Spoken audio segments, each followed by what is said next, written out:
برادران اسلام، اکثر یہ سوال سامنے آتا ہے کہ کیا سنت رسول اللہ کی کوئی ایسی کتاب موجود ہے جو قرآن کی طرح تمام مسلمانوں کے نزدیک متفق علیہ اور ہر قسم کی شک و تنقید سے بالاتر ہو؟ اور اگر ایسی کتاب موجود نہیں تو یہ کیسے معلوم کیا جائے گا کہ کوئی بات واقعی سنت رسول ہے یا نہیں؟ اس کا سیدھا جواب یہ ہے کہ قرآن مجید کا متن تو بلا شبہ پوری امت کے نزدیک محفوظ اور قطعی ہے، لیکن سنت کے معاملے میں یہ صورت نہیں ہے۔ سنت کی تحقیق اور تعین میں صدیوں سے اختلاف رہا ہے اور آئندہ بھی رہ سکتا ہے۔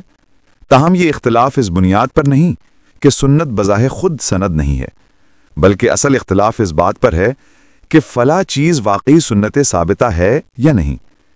یہی معاملہ قرآن کے ساتھ بھی ہے۔ قرآن کا متن متفق علیہ ضرور ہے، مگر اس کی آیات سے احکام اخذ کرنے اور ان کے صحیح مفہوم کو متعین کرنے میں ہمیشہ اختلاف رہا ہے۔ اگر یہ اختلاف قرآن کو چھوڑ دینے کی وجہ نہیں بن سکتا تو سنت کو چھوڑنے کی وجہ کیسے بن سکتا ہے؟ اہل علم کا ہمیشہ سے یہ اصول رہا ہے کہ جو شخص کسی حکم کو قرآن یا سنت کی طرف منسوب کرے وہ اپنی دلیل پیش کرے۔ اگر دلیل مضبوط ہو تو بڑے بڑے علماء اور امت کے ایک بڑے حصے میں وہ بات مان لی جاتی ہے، اور اگر دلیل کمزور ہو تو وہ رائے کبھی بھی امت میں رائج نہیں ہو سکتی۔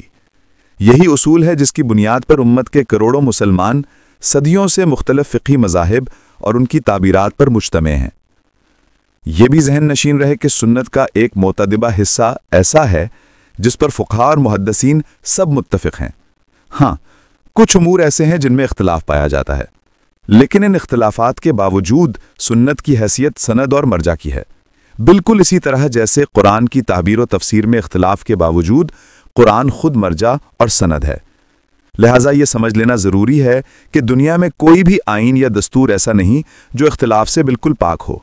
اگر یہ اصول مان لیا جائے کہ آئین صرف وہی چیز ہو سکتی ہے جس میں اختلاف نہ ہو، تو پھر نہ قرآن آئین بن سکتا ہے اور نہ دنیا کا کوئی تحریری دستور۔ اصل بنیاد یہ ہے کہ ہم قرآن اور رسول اللہ صلی اللہ علیہ وسلم دونوں کو اپنی آخری سند اور مرجع مانیں اور ان کے احکام کو واجب الاتباع سمجھیں۔ اختلاف تعبیر میں ہو سکتا ہے مگر اصل اتھارٹی میں نہیں۔ امید ہے آپ سمجھ گئے ہوں گے کہ سنت رسول شک و تنقید سے بالاتر ہے۔